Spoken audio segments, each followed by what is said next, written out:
আজকের ভিডিওতে আমরা দেখব একজন ওমান প্রবাসীর পরিবার মৃত্যু এবং আহতজনিত ক্ষতিপূরণ বাবদ কি পরিমাণে অর্থ পাবেন এবং কোনো প্রকার দালাল অথবা মধ্যস্বত্বভোগীর দৌরাত্ম ছাড়াই আপনারা কিভাবে এই অর্থ উদ্ধার করবেন।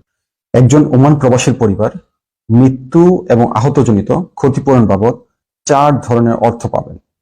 আপনারা দেখতে পাচ্ছেন, ভিসা অথবা এগ্রিমেন্ট সত্যায়নের সময় দূতাবাসের বাধ্যতামূলক বীমা হতে ক্ষতিপূরণ, বিএমইটি কার্ড অথবা কল্যাণ বোর্ডের সদস্যপদ হতে অর্থ, এবং বাংলাদেশে জীবন বীমা হতে ক্ষতিপূরণ, এবং কেউ সড়ক দুর্ঘটনায় যদি মৃত্যুবরণ করে তাহলে মামলা পরবর্তী ক্ষতিপূরণ। ভিসা এবং এগ্রিমেন্ট সত্যায়নের সময় দূতাবাসের বাধ্যতামূলক বীমা, যার মেয়াদ 2 বছর এবং প্রিমিয়াম 15 ওমানি রিয়াল। এই বিমায় আপনারা দেখতে পাচ্ছেন অ্যাক্সিডেন্টাল ডেথ অথবা স্থায়ী অক্ষমতা বাবদ 5,000 ওমানি রিয়াল এবং স্বাভাবিক মৃত্যুতে 2,000 ওমানি রিয়ালের ক্ষতিপূরণ পাওয়া যায়। তাছাড়া মৃতদেহ বাংলাদেশে প্রেরণের সম্পূর্ণ ব্যয় বীমা কোম্পানি বহন করে। আমাদের প্রবাসী ভাই এবং বোনেরা এই বিমাটি বেশিরভাগ ক্ষেত্রে রিনিউ করে না বিধায় তাদের পরিবার ক্ষতিপূরণের এই অর্থ হতে বঞ্চিত হচ্ছেন। যাদের বিএমইটি কার্ড নেই তারা দূতাবাসের মাধ্যমে 13 ওমানি রিয়ালের বিনিময়ে কল্যাণ বোর্ডের মেম্বারশিপ কার্ড করতে পারবেন। সুবিধা হচ্ছে, এয়ারপোর্ট হতে মৃতদেহ গ্রহণের সময় দাফন কাফন বাবদ 35,000 টাকা এবং পরবর্তীতে 3 লক্ষ টাকা ওয়ারিশগণকে প্রদান করা হয়।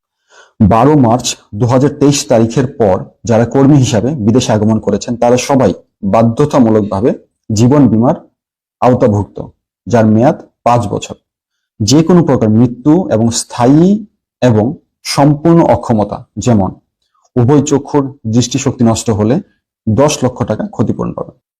আংশিক স্থায়ী অক্ষমতা অথবা পঙ্গুত্ব হলে পার্সেন্টেজ অনুযায়ী তিনি অর্থ পাবেন। যেমন কারো এক চোখের দৃষ্টিশক্তি হারিয়ে গেলে তিনি 5 লক্ষ টাকা ক্ষতিপূরণ পাবেন। বিস্তারিত আপনারা দেখতে পাচ্ছেন। জীবন বীমার আরেকটি গুরুত্বপূর্ণ সুবিধা হচ্ছে, বিদেশ গমনের পর চাকরিচ্যুত হয়ে 6 মাসের মধ্যে বাংলাদেশে ফেরত আসলে তাকে 50,000 টাকা ক্ষতিপূরণ বাবদ প্রদান করা হবে। সড়ক দুর্ঘটনায় মৃত ব্যক্তি পুলিশ রিপোর্ট অনুযায়ী দোষী সাব্যস্ত না হলে মামলা পরিচালনা পরবর্তী মৃত ব্যক্তির ওয়ারিশগণ প্রায় 15,000 ওমানি রিয়ালের ক্ষতিপূরণ পেয়ে থাকেন। আপনারা দেখতে পাচ্ছেন, ভিসা এবং এগ্রিমেন্ট সত্যায়নের সময় বীমা অথবা যারা পরবর্তীতে এই বীমাটি রিনিউ করেন তারা 5,000 ওমানি রিয়াল, যা প্রায় 16 লক্ষ টাকা, বিএমইটি কার্ড অথবা কল্যাণ বোর্ডের সদস্যপদ হতে 3 লক্ষ টাকা, জীবন বীমা হতে 10 লক্ষ টাকা এবং সড়ক দুর্ঘটনা হতে 15,000 ওমানি রিয়াল, যা প্রায় 48 লক্ষ টাকা পেয়ে থাকেন। অর্থাৎ একজন প্রবাসী কর্মীর যদি সকল বীমা থাকে তবে তার পরিবার প্রায় 77 লক্ষ টাকার ক্ষতিপূরণ পাবেন। আপনাদের সকলের প্রতি আমার অনুরোধ, এই ক্ষতিপূরণের অর্থ উদ্ধারের জন্য আপনার সরাসরি বাংলাদেশ দূতাবাস মাস্কাট অথবা আমাদের প্রবাসী কল্যাণ বৈদেশিক কর্মসংস্থান মন্ত্রণালয়ের কল্যাণ বোর্ড অথবা আপনার জেলা শহরে district manpower and employment অফিসে যোগাযোগ করুন। তাছাড়া এই অর্থ উদ্ধারে আপনার কি কি ডকুমেন্ট প্রয়োজন হবে, সম্পূর্ণ ডকুমেন্টের একটা লিস্ট আমি কমেন্ট বক্সে দিয়ে দিচ্ছি। তাছাড়া এখানে সবচেয়ে ইম্পর্টেন্ট জিনিস আপনারা মনে রাখবেন, এই অর্থ উদ্ধারে আপনার কোনো প্রকার মধ্যস্বত্বভোগী অথবা দালালের প্রয়োজন নেই, কেননা এই অর্থ সম্পূর্ণ ব্যাংক টু ব্যাংক ট্রান্সফার হয়।